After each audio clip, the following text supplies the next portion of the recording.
தெரிக்க விடலாமா? அனைவருக்கும் வணக்கம்.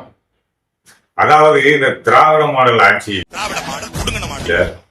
மக்களோட மனுக்களுக்கு ஒரு முக்கியத்துவம் இல்லை அப்படின்றத நம்ம மதுரையில அனைத்துக்குள்ள அந்த மூட்டையா நம்ம மக்களோட மனுக்கள் இருந்ததெல்லாம் பார்த்துருக்கோம்.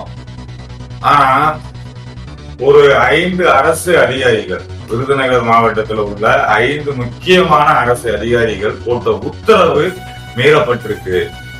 அந்த உத்தரவை மீறுறது யாருன்னு பாத்தீங்கன்னா அதே அரசு கட்டுப்பாட்டில் இயங்கக்கூடிய போக்குவரத்து கழகம்ன்றதுதான் பெரிய ஒரு மனவேதனை. அப்படி என்ன மாதிரி நிகழ்வுகளா நடந்திருக்கு, யாரோட உத்தரவை யார் மீறி இருக்காங்க, என்ன பிரச்சனை நடந்துகிட்டு இருக்கு, இது எல்லாத்தையும் தான் இந்த காணொலியில தெளிவா பார்க்கணும்.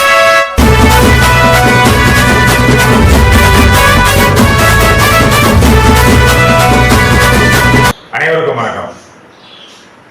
இந்த திராவிட மாடல் ஆட்சியில மக்களோட மனுக்களுக்கு மரியாதை இல்லைன்றது ஊரறிஞ்ச விஷயம், உலகறிஞ்ச விஷயம், நாடறிஞ்ச விஷயம். ஆனா ஒரு அரசு போக்குவரத்து கழகம், அதுக்கு மேல அதிகாரிகளா இருக்கக்கூடிய வட்டார போக்குவரத்து கழகங்கள் பிளஸ் காவல்துறை கண்காணிப்பாளர் பிளஸ் என்கைசிஏஓனோட ஏஇ மற்றும் இதர அதிகாரிகள், இது கூட மாவட்ட ஆட்சியரோட உத்தரவும் இருக்கு. இது எல்லாத்தையும் மீறுறாங்க அப்படின்றதுதான் ஒரு பெரிய மன வருத்தம். அப்படி என்ன மீறல் நடந்திருக்கு, எந்த ஊர்ல இது நடந்திருக்கு அப்படின்னு பாத்தீங்கன்னா காமராஜர், கர்மவீரர் காமராஜர் பிறந்த ஊரான விருதுநகர், உங்க எல்லாருக்கும் கேள்விப்பட்டிருப்பீங்க.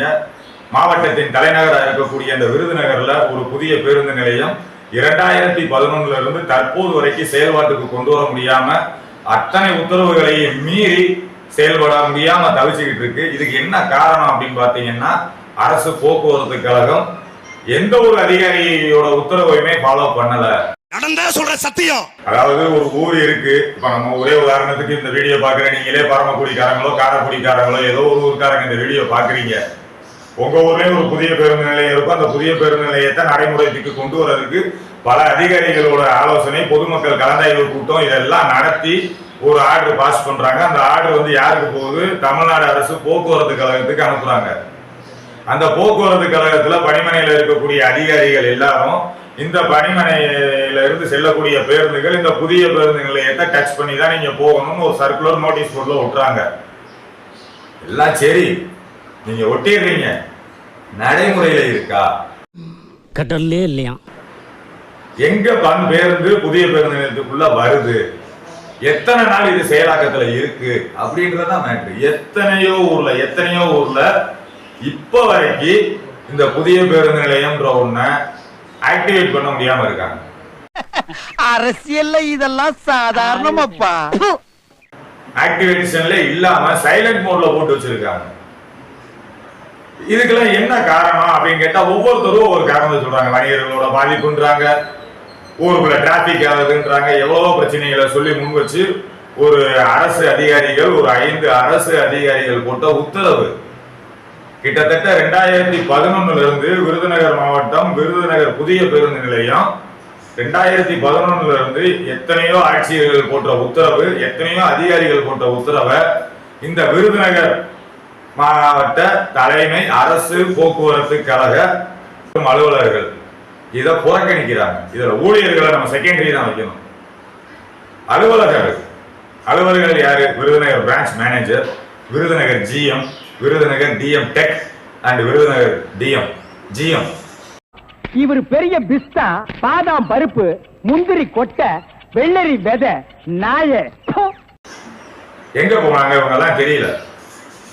இப்ப ரீசெண்டா என்ன நடந்திருக்கு அப்படின்னு பாத்தீங்கன்னா திருமதி பவித்ரா மேடம், விருதுநகர் காவல்துறை கண்காணிப்பாளர் அவர்கள், திருமதி தமிழ்ச்செல்வி, விருதுநகர் நகராட்சி ஆணையர், திருமதி மணிபாரதி ஏஇ என்கைசிஏஓன் ஏஇ, திருமதி பாக்கியலட்சுமி டிவிஷனல் இன்ஜினியர் என்கைச், திரு மணிகண்டன் போக்குவரத்து காவல் ஆய்வாளர், இவங்க எல்லாரும் சேர்ந்து ஒரு ஆலோசனை கூட்டம் நடத்தி விருதுநகர் புதிய பேருந்து நிலையத்துக்கு அனைத்து பேருந்துகளும் உள்ள வந்து போகணும்னு ஒரு ஆர்டர் பாஸ் பண்றாங்க.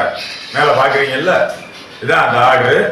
இந்த ஆர்டர்ல நம்ம நோட் பண்ணக்கூடிய விஷயங்கள் இருக்கு, அதை இடையில நான் சொல்றேன். இந்த ஆர்டர் போட்டாங்க. இந்த ஆர்டர்ல விருதுநகர் பழைய பேருந்து நிலையத்தில் இருக்கிற டவுன் பஸ் எல்லாம் புதிய பேருந்து நிலையத்துக்கு மாத்துறாங்க. சிவகாசியில இருந்து மதுரை செல்லக்கூடிய பேருந்த பைபாஸ்ல நந்தாள் ஆட்சியில இருந்து திருப்பி விட்டு காமராஜர் சாலை வழியா புது பஸ் ஸ்டாண்டு டச் ஆகி நீங்க அப்படியே பழைய பேருந்து நிலையம் டச் ஆகி நீங்க போங்கன்றாங்க.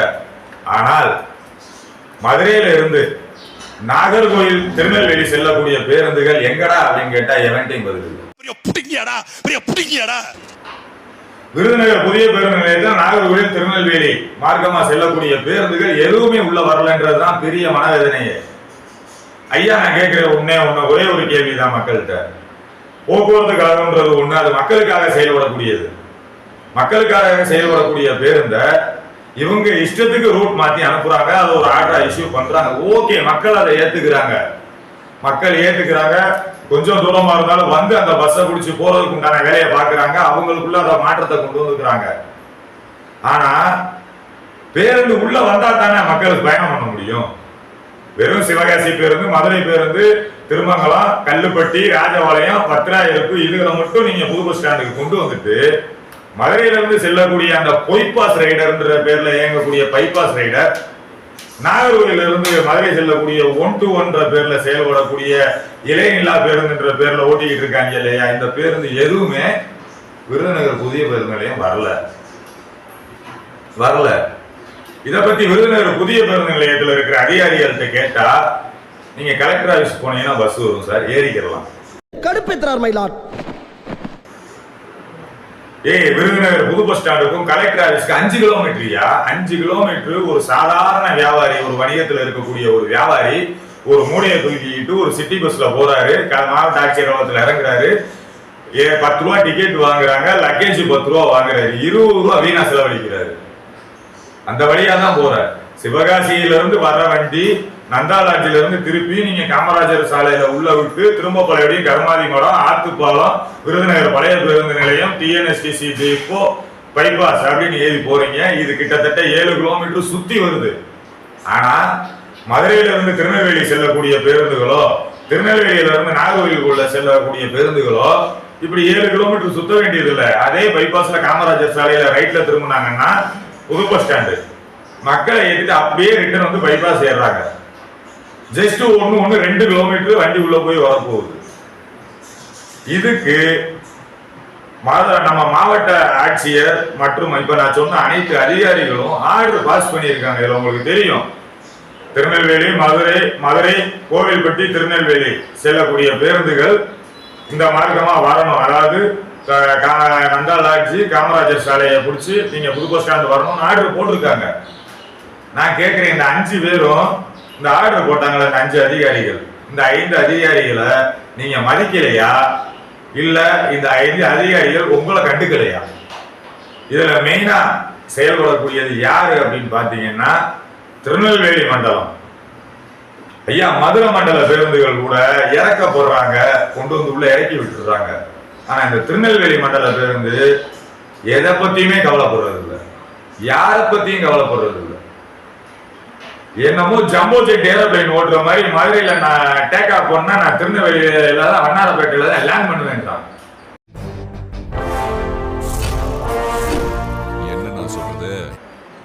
வழியில எங்கேயுமே எங்கேயும் நிக்காது, பைபாஸ்ல மட்டும். நான் ஏற்கனவே இது சம்பந்தமா ஒரு வீடியோ போட்டிருந்தேன். பைபாஸ் ரைடர்ன்ற பேர்ல பொய்பாஸ் ரைடர் தான் ஏறிக்கிட்டு இருக்கு. எதுக்குடா அந்த பைபாஸ் ரைடர் நான் ஏற்கனவே கேள்வி கேட்டிருந்தேன். அதே மாதிரிதான் இதை பாத்தீங்கன்னா இந்த பைபாஸ் ரைடர்னால மக்கள் பல பிரச்சனையை சந்திக்கிறாங்க. அதுல ஒரு பிரச்சனையை மட்டும் தான் இன்னைக்கு உங்கள்கிட்ட கொண்டு வந்து பேசிக்கிட்டு இருக்கேன்.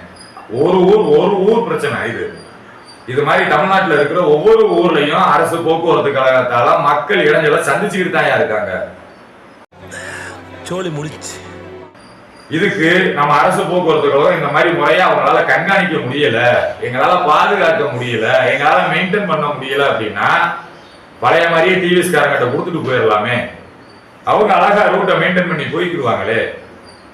நீ 1-to-1 பேர்ல ஓட்டுற, பைபாஸ் ரைடர் பொய்பாஸ் ரைடர் ஓட்டுற, இடையில்லா பேருந்து ஓட்டுற, என்ன பிரயோஜனம்? யார் இருக்கா? மக்களே இல்லாம நீ கார் ஓட்டி என்ன பிரயோஜனம்?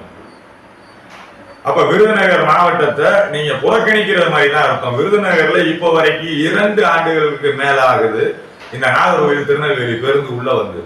இந்த வீடியோ பார்க்குற விருதுநகர் மக்கள் உங்களுக்கு தெரியும், கமெண்ட்ல சொல்லுங்க. நாகர்கோவில் திருநெல்வேலி பஸ்ஸுக்கு நீங்க எங்க போய் பஸ் ஏறுறீங்கன்றது விருதுநகர் மக்களுக்கு தெரியும். ஐயா, ஆத்துப்பாலம் கூட வர்றதில்லை, கோவில்பட்டி வண்டி ஏற்ற மாட்டாங்க. மதுரை மாட்டுத்தாவணியில கோவில்பட்டி பேருந்து விருதுநகர்னு சொன்னாலே புறக்கணிக்கிறாங்க. சோ அரசு போக்குவரத்து கழகத்தால முழுமையா புறக்கணிக்கப்படுது இந்த விருதுநகர். இந்த விருதுநகரோட சில பல பெருமைகளை லேசா சொல்லிடுறேன். மாமா பங்காளியலா அடிச்சு தூக்கலாமா? வணிகர்கள் வாழக்கூடிய ஒரு பகுதி. நம்ம சாப்பிடுற சாப்பாடு, பருப்பு, அரிசி, வத்தல், பூண்டு இது எல்லாமே விருதுநகர்ல இருந்து தான் ஏற்றுமதி ஆகுது. வணிகர்கள் வர்த்தகம் பண்ணக்கூடிய ஒரு பகுதி. வணிகர்கள் டிராவலுக்காக எல்லா நேரமும் வணிகர் தான் பணக்காரன் கார்லயே போகணும்னு அவசியம் இல்லை. ஏன் பஸ்ல போக கூடாதா? இப்ப நாகர்கோவிலுக்கு ஒருத்தர் ஏலக்காய் எடுக்க போறாரு அப்படின்னா அவர் பஸ்ல தான் போவாரு. போய் அந்த ஆர்டரை போட்டுட்டு வரும்போது அப்படித்தான் எங்க ஊர் மக்கள் எளிமையா தான் எங்க முதலாளி வாழ்றாங்க. ஆனா இவங்க என்ன சொல்றது, நீ நாகர்கோவில் போ, புது பஸ் ஸ்டாண்டு போய் இது பைபாஸ் போய் ஏறிக்கப்பா, இது கலெக்டரேட் போய் ஏறிக்க, நிறைய போறான்டா. டிஎன்எஸ்டிசி டிப்போல நீங்க அங்க ஏறிக்க. டிஎன்எஸ்டிசி டிப்போன்னு சொன்னாலே நிக்காது. பேருந்து டிஎன்எஸ்டிசி டிப்போ சொல்லும் போது டிஎன்எஸ்டிசி நிக்காதுன்னு அப்படியே சொல்றாங்க கண்டக்டர் டிரைவர். விருதுநகர் அரசு போக்குவரத்து கழக பணிமனையவே அந்த பேருந்து நிறுத்தத்தையே திருநெல்வேலி மற்றும் நாகர்கோவில் இந்த பணிமனைகள்ல இருந்து இந்த வழியா செயல்படக்கூடிய பேருந்துகள் அனைத்தும் புறக்கணிக்கிறாங்க. இதுதான் பெரிய மனவேதனை. வடிவேல் சொன்னார்ல ஒரு படத்துல, என்கிட்ட கிணறு வெட்டின ரசீது இருக்கு. அதே மாதிரி என்கிட்ட கிணறு வெட்டின ரசீது இருக்கு. 5 அதிகாரிகள் போட்ட உத்தரவு இருக்கு. இந்த 5 அதிகாரிகள் போட்ட உத்தரவுல எப்படி எல்லாம் ஃபாலோ பண்றாங்கன்னா, சிவகாசி பேருந்து கரெக்டா வருதான்னு ஃபாலோ பண்றாங்க, ராஜபாளையம் பேருந்து கரெக்டா அங்க ஆல்ட் ஆகுதான்றத ஃபாலோ பண்றாங்க, அதிகாரிகள் கரெக்டா போட்டு மெயின்டைன் பண்றாங்க. விருதுநகர்ல எந்த குறையும் இல்ல. ஆனா இந்த நாகர்கோவில் திருநெல்வேலி வழியா கண்ணுக்கு முன்னாடியே நிக்காம போய்கிட்டு இருக்கு இந்த பேருந்துகளை நீங்க என்ன செய்ய போறீங்க?